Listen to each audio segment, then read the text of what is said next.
Assalamualaikum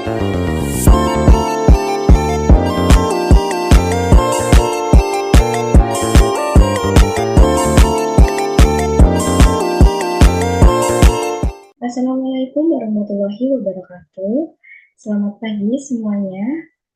Bagaimana kabarnya hari ini anak-anak?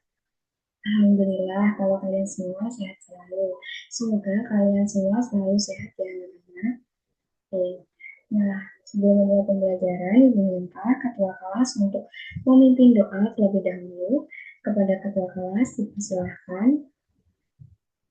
Oke, terima kasih ketua kelas.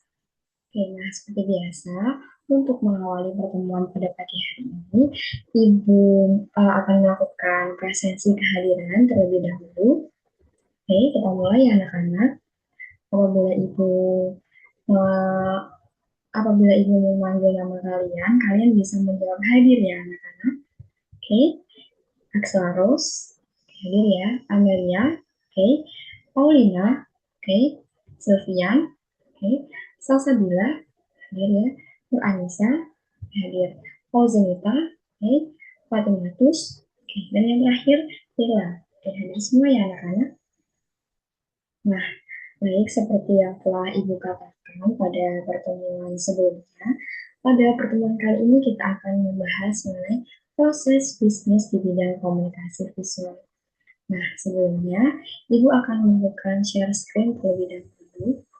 Oke, sebentar anak-anak. Oke,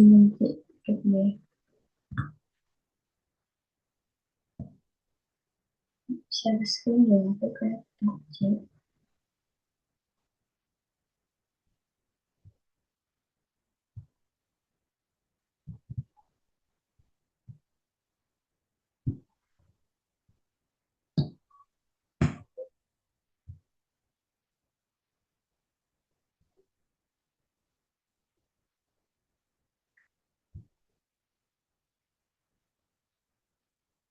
Kamu deteksi buka apa itu?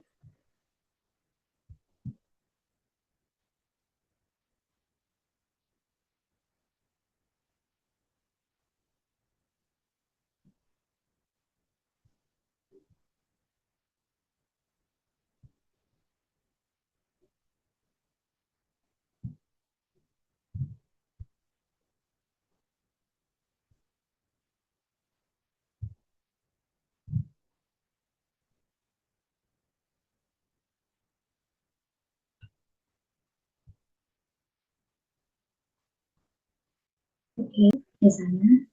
Oke, wah ternyata keren-keren banget ya ide-ide kalian ini. Ada yang pengen jualan risol, ada yang pengen jualan skincare, ada yang pengen buka jasa desain kaos. Gitu. Keren-keren ya. Semoga keinginan kalian ini bisa tercapai ya anak-anak. Amin. Nah, jadi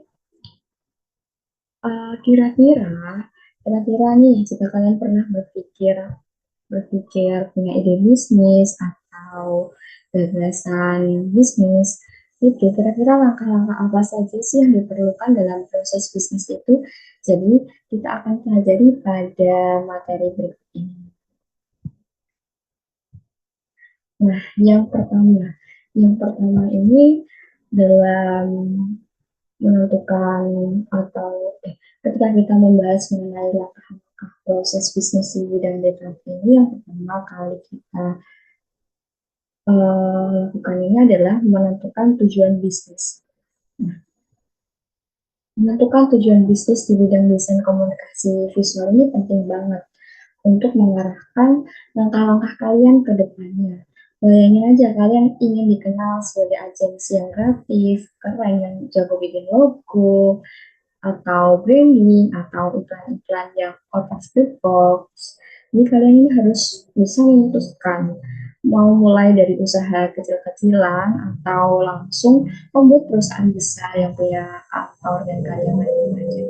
Nah, kemudian tujuan bisnis lainnya itu bisa seperti kalian mendapatkan klien yang tetap dalam 6 bulan pertama untuk bisa menjaga keuangan bisnis kalian agar tetap stabil. Selain itu, kalian juga perlu menentukan berapa lama waktu yang ideal untuk membuat setiap proyek agar tetap efisien dan berkualitas. Pikirkan juga, kalian ini mau fokus di bidang desain grafis aja atau mau menambah layanan lain seperti pemasaran digital dan manajemen media sosial. Semakin spesifik dan terukur tujuan kalian, maka semakin gampang untuk membuat strategi yang pas dan menentukan timeline yang realistis buat kalian. Jadi kalian juga perlu cari mentor yang sudah berpengalaman di bidang industri dan membuat sistem untuk mengecek dan mengatur ulang tujuan setelah nanti bisnis kalian ini berjalan beberapa bulan seperti itu. Itu akan membantu kalian dalam menjalankan bisnis. Dengan begitu, kalian bisa terus beradaptasi dengan perubahan pasar dan kebutuhan klien. Jadi, bisnis kalian ini tetap relevan dan kompetitif. Seperti itu. Nah, kemudian yang kedua ini ada pastikan kalian punya alat dan keterampilan yang dibutuhkan. Nah, desainer grafis ini yang udah lama bekerja dan punya apa ya, punya banyak sumber daya dan alat yang dibutuhkan. Tapi biasanya ketika kalian keluar dari pekerjaan karena hal-hal tertentu, maka bisa jadi kan semua alat itu kalian nggak punya gitu. Jadi termasuk hal-hal yang dasar seperti laptop, software desain, dan alat-alat yang lain. Jadi coba kalian list, membuat list ya. Apa saja sih bahan-bahan atau alat-alat atau alatnya alat-alat yang kalian butuhkan untuk menjalankan sebuah bisnis yang perlu kalian beli untuk investasi bisnis kalian. Jadi bisa termasuk laptop yang mumpuni dengan memori dan prosesor yang cukup, hard drive eksternal untuk menyimpan dan membackup file-file yang penting, software desain seperti Adobe Illustrator, Photoshop atau InDesign, kemudian printer yang bisa dipakai untuk menghandle produk fisik, bercetak biru atau file cetak, kemudian materi pemasaran dan perlengkapan kantor lainnya. Selain itu, kalian juga harus mengecek keterampilan apa yang kalian punya, baik itu keterampilan pribadi maupun profesional. Kalau kalian udah punya pengetahuan tentang cara memasarkan bisnis desain baru kalian ini bisa mengirit waktu dan uang di awal-awal kalian membangun bisnis gitu. Tapi jangan takut untuk melakukan investasi di sumber daya yang tidak berwujud dan keterampilan yang kalian butuhkan untuk membantu bisnis kalian bisa benar-benar berkembang seperti itu. Kemudian yang ketiga ada melakukan penelitian kompetitif. Nah, desain grafis ini yang ketiga adalah lakukan penelitian kompetitif. Desain grafis itu adalah industri yang cukup kompetitif. Banyak desainer berbakat di luar sana dan ada juga perusahaan besar yang punya klien besar. Jadi jangan berkecil hati kalau kalian mulai lihat betapa banyaknya penyedia layanan desain grafis di luar sana. Jadi sebagai pemilik bisnis yang baru, kalian ini harus mulai mencari target pasar yang apa ya, target pasar kalian sendiri dan melayani klien yang cocok dengan keterampilan dan keahlian kalian. Itulah kenapa penting untuk tahu tujuan kalian saat memulai bisnis desain dan sumber daya apa saja yang kalian punya atau kalian miliki. Ketika kalian mau memulai riset kompetitif di bidang bisnis desain grafis, kalian bisa mencoba mencari jawaban dari pertanyaan-pertanyaan seperti ini. Yang pertama, apakah pesaing biasanya menetapkan tarif per jam atau per proyeknya? Kemudian berapa tarif rata-rata klien untuk proyek desain grafis di daerah kalian? Apa yang bikin bisnis desain grafis paling sukses itu berhasil? Kemudian masalah atau kebutuhan apa yang bisa disesuaikan oleh perusahaan-perusahaan ini untuk klien mereka? Dan yang terakhir, apa yang membedakan kalian dari bisnis desain grafis lainnya? Jadi, dengan mengetahui jawaban dari pertanyaan-pertanyaan tersebut, kalian bisa menentukan strategi yang lebih tepat untuk bisnis desain grafis kalian. Kemudian kita langsung saja lanjut ke yang keempat. Yang keempat ini ada buat daftar klien yang potensial. Nah, kalau kalian sebelumnya pernah bekerja sebagai freelance, kemungkinan besar kalian udah punya daftar klien atau referensi yang berjalan. Nah, saat kalian beralih dari bidang bisnis desain grafis penuh waktu, kalian kalian ini juga perlu memastikan untuk mengkomunikasikan kepada klien tentang perubahan yang akan terjadi. Selain itu, penting juga untuk mengumpulkan daftar koneksi atau klien potensial untuk usaha baru kalian. Kalian bisa menggunakan jaringan dan platform potensial seperti LinkedIn untuk terhubung dengan klien atau menyebarkan berita baru tentang situs web bisnis kalian. Seperti itu. Kalian bisa menggunakan platform-platform seperti LinkedIn atau seperti sosial media lainnya untuk mempromosikan bisnis atau usaha yang ingin kalian jalankan. Tentunya dengan media promosi atau gaya promosi yang semenarik mungkin untuk bisa menarik para klien atau para konsumen nantinya. Kemudian kita langsung lanjut saja ke kelima. Yang kelima ini ada bangun anggaran dan pendanaan untuk bisnis desain grafis kalian. Untuk memulai bisnis desain grafis yang baru, kalian mungkin perlu mengajukan pinjaman bisnis atau menggunakan uang pribadi. Kalau pinjaman bisnis itu kayaknya cukup berat ya, karena itu untuk membangun sebuah bisnis yang memang benar-benar baru gitu. Benar-benar apa ya, benar-benar besar gitu. Tapi untuk usaha-usaha yang masih kecil-kecilan bisa menggunakan uang atau tabungan kita sendiri gitu. Seperti itu. Kalau kalian nggak punya uang tunai yang cukup, coba cari opsi pendanaan dari luar. Tentukan jumlah uang atau anggaran tertentu untuk setiap item yang kalian butuhkan supaya bisnis kalian ini bisa berjalan dengan lancar. Nah, biaya memulai bisnis desain grafis ini bisa termasuk perangkat keras atau software komputer biasa, biaya sewa uang kantor, uang untuk gaji asisten atau karyawan, biaya pemasaran. Misalnya kita bikin rencana pemasaran seperti desain logo, terus bangun situs web juga buat perusahaan atau administrasi. Kemudian juga ada pendidikan tambahan, pelatihan, dan kursus. Saat kalian merencanakan anggaran jangka panjang, pertimbangkan juga pendapatan yang masuk dari proyek dan klien.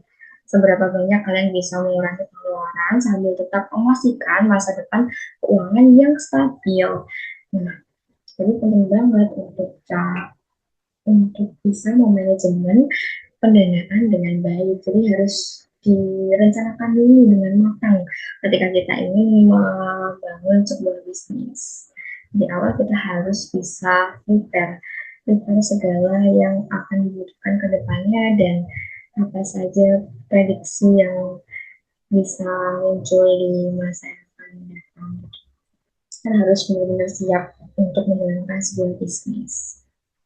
Kemudian ada yang keenam ini ada mendapatkan legalitas bisnis. Selain rencana bisnis yang penting, struktur hukum dari bisnis desain grafis kalian juga nggak kalah penting. Lakukan penelitian mendalam dan putuskan apakah kalian ini mau jadi kepemilikan tunggal, kemitraan umum atau terbatas, atau sebuah perusahaan. Nah, struktur hukum bisnis kalian ini akan mempengaruhi banyak hal, mulai dari cara kalian bayar pajak, cara kerja dengan karyawan, hingga pengeluaran bisnis mana yang bisa mengurangi pajak. Kalau kalian ini masih nggak yakin bagaimana caranya merencanakan langkah ini, coba kalian bisa berkonsultasi dengan akuntan yang ahli yang bisa membantu pemilik bisnis kecil untuk membuat keputusan yang tepat sebelum memulai bisnis. Kalian juga harus siap untuk mengurus dokumen hukum yang diperlukan di daerah kalian agar bisnis kalian ini bisa berjalan secara legal dan bertanggung jawab. Tentunya apa ya, kelegalan sebuah bisnis ini sangat dibutuhkan ya, terutama pada saat-saat ini. Seiring banyaknya kasus yang ditemui kalau ternyata perusahaan ini nggak tercatat loh di badan hukum terkait atau apa gitu. Jadi kayak penting banget untuk membuat suatu bisnis yang kita jalankan ini menjadi legal dan diakui oleh banyak orang serta negara gitu. Jadi kita nggak perlu ragu untuk mendapatkan legalitas bisnis gitu. Walaupun perlu banyak effort dan eh, cara yang tentunya nggak mudah ya, tapi demi keberlangsungan dan keberkembangan dari usaha yang kalian lakukan, tentunya hal tersebut menjadi hal yang penting.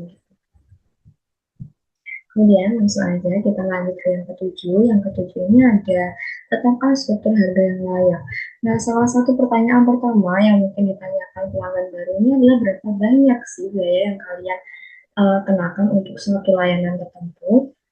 Nah, sebagai sebagai bisnis formal, kalian harus selalu siap untuk memberikan jawaban standar berdasarkan struktur harga yang sudah kalian tentukan sebelumnya. Jadi penting untuk memastikan bahwa harga yang kalian tetapkan ini masuk akal dan tentunya kompetitif di pasar. Pelanggan tentunya ingin diperlakukan dengan adil dan transparan mengenai jumlah biaya yang harus mereka keluarkan untuk layanan klien.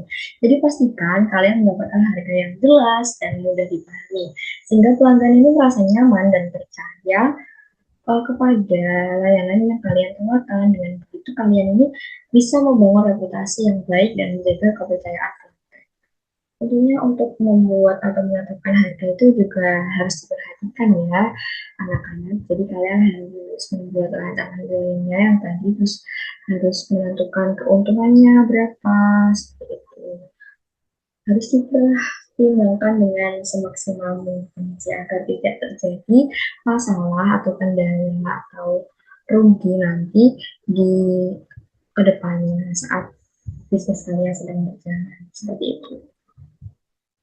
Kemudian yang kedelapan ini adalah buat ruang kerja yang baik. Nah, kalau kalian udah biasa kerja di rumah sebagai desainer grafis yang lepas, mungkin kalian udah punya ruangan yang nyaman buat bekerja.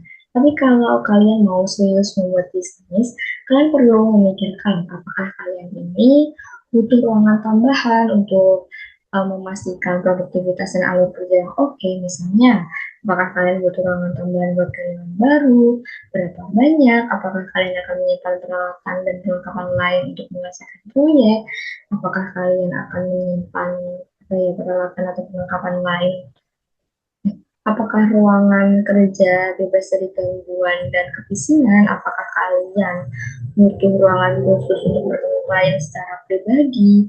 Meskipun beberapa pertanyaan ini mungkin belum relevan ya pas kalian mau mulai bisnis desain grafis, tapi kalian ini harus memperhitungkan pertumbuhan bisnis saat merencanakan dengan cara penggunaan ruang di masa depan. Jadi kalian ini harus memikirkan dengan betul-betul kalau bisnis kalian berkembang dengan baik kan tentunya kalian butuh ruangan yang lebih baik untuk para karyawan nanti, ruangan yang baik juga. Jadi kalian harus memikirkannya matang-matang. Jadi harus di rencana yang kalian buat ini harus terstruktur dengan baik seperti itu. Yang kesembilan ini bangun relasi bisnis yang potensial. Setelah kalian resmi untuk memulai bisnis desain grafis, saatnya kalian menyebarkan berita dan mulai mencari relasi serta membangun jaringan. Meskipun kalian mungkin harus keluar dari zona nyaman, kalian ini harus menyebarkan berita tentang bisnis kalian. Itu adalah hal yang wajib di awal-awal kalian melakukan bisnis. Jadi kalau ada forum potensial atau profesional di sekitar kalian atau komunitas kalian, itu adalah waktu yang tepat bagi kalian untuk bergabung, untuk promosi tentang bisnis-bisnis kalian ini. Kalau kalian punya koneksi di komunitas bisnis lokal, bagikan tautan ke situs web atau portofolio baru kalian. Kalau kalian memilih bekerja dengan koneksi pribadi seperti teman atau keluarga, kalian pastikan mereka ini paham batasan dan persyaratan bisnis kalian. Biar enak bisa saling membantu, tapi jangan terus-terusan kerja gratisan. Jadi maksudnya walaupun kita bekerja dengan teman atau melayani teman sendiri atau saudara atau keluarga sendiri, kita ini harus melakukan bisnis yang profesional. Enggak kok kalau dia teman aku, dia keluargaku, dia bisa seenaknya membiarin, maksudnya kayak bisa dengan seenaknya minta aku kerja tanpa bayaran gitu kan, enggak bisnis gitu. Jadi walaupun kita teman atau kita punya hubungan keluarga atau rumah yang dekat-dekat, tapi kita harus bekerja secara profesional dan mereka ini harus bisa apa ya, tahu syarat persyaratan kerja dengan kita ini seperti apa. Hmm. Nah, kalian mau menjalankan bisnis secara apa ya, secara luas atau cuma menjalankan bisnis di lingkup keluarga atau teman? Oke, baik-baik. Jadi kalian semua sangat bagus. Kemudian ada yang terakhir kita bahas ini ada pasarkan bisnis desain grafis kalian. Nah, kebanyakan pakar bisnis ini setuju kalau kesuksesan itu yang instan itu hampir mustahil. Jadi pemilik bisnis ini harus meluangkan waktu untuk memikirkan bagaimana caranya memasarkan layanan dan produk mereka. Dalam desain grafis, kalian ini bisa memakai proyek sebelumnya untuk menunjukkan bakat dan keterampilan kalian untuk melayani pelanggan. Kalau kalian menangani pemasaran sendiri atau kerjasama dengan konsultan bisnis, kalian ini harus bisa memastikan materi pemasaran termasuk situs perusahaan kalian dengan apa ya, dengan jelas gitu untuk mengkomunikasikan misi dan tujuan dari kalian. Karena desain grafis ini adalah bidang yang sangat visual, pastikan materi pemasaran kalian juga kohesif dan cepat untuk mengkomunikasikan tampilan, suasana, dan gaya perusahaan kalian atau bisnis kalian. Seiring pengembangan bisnis, pikirkan cara yang bisa menjangkau audiens dengan alat seperti situs web yang ramah pengguna, platform media sosial, sistem pemasaran email, dan materi cetak. Seperti itu anak-anak. Oke, demikian materi yang Ibu sampaikan. Sejauh ini apakah ada anak-anak yang mau ditanyakan pada Ibu?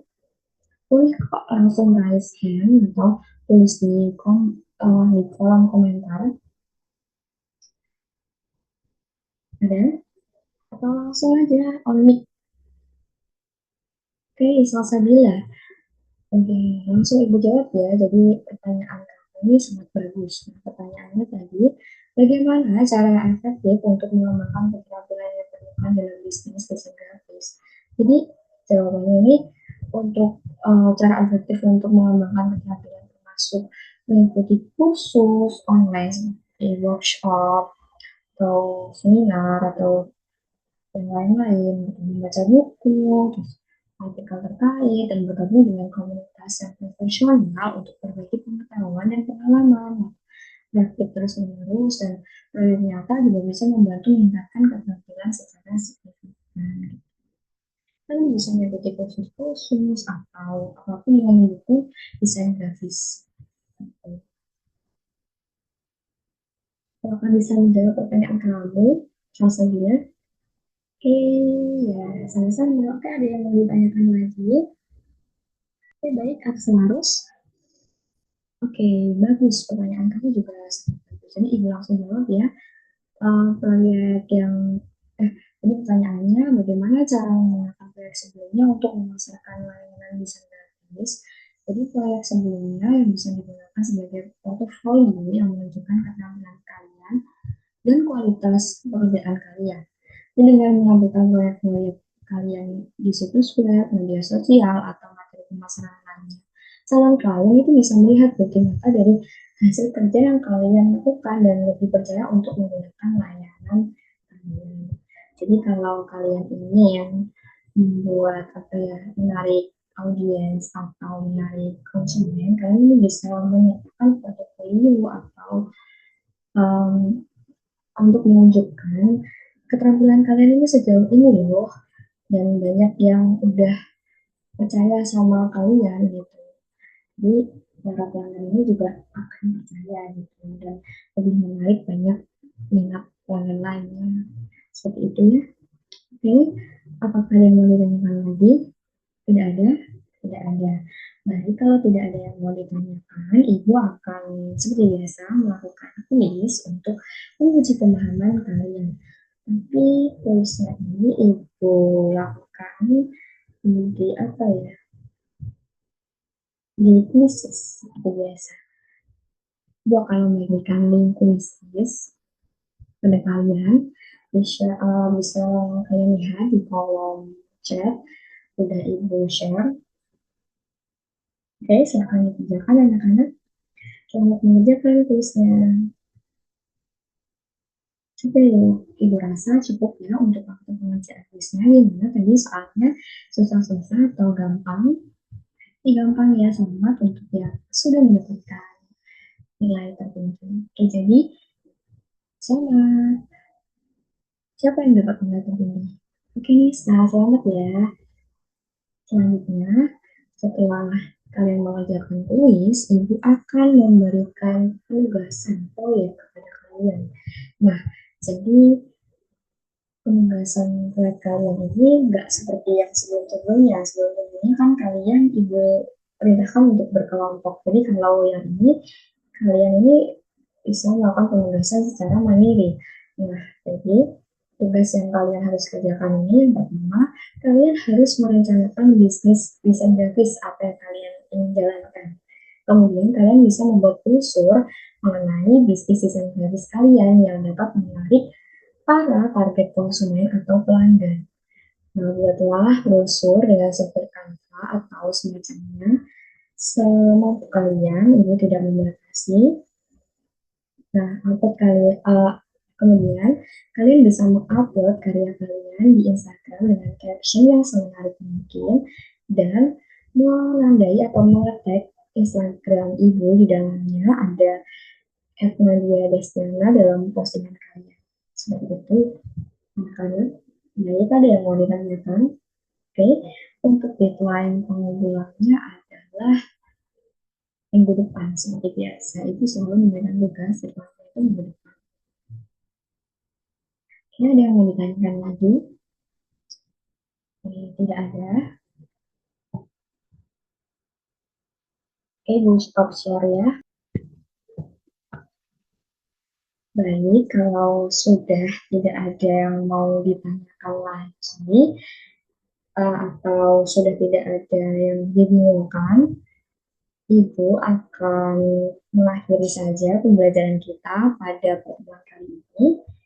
Kalau ada yang mau ditanyakan atau masih bingung, tapi malu-malu bertanya, bisa tanya di grup kelas atau langsung chat pribadi ke saya, ke Ibu.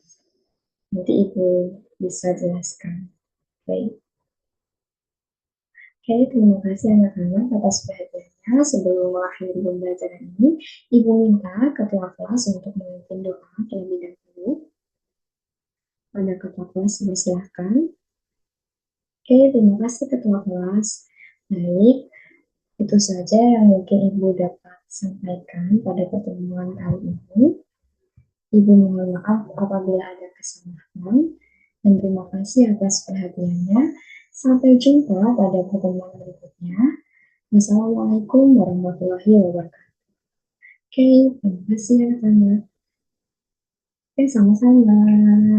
Ya, boleh kok live dari Zoom ini kalian.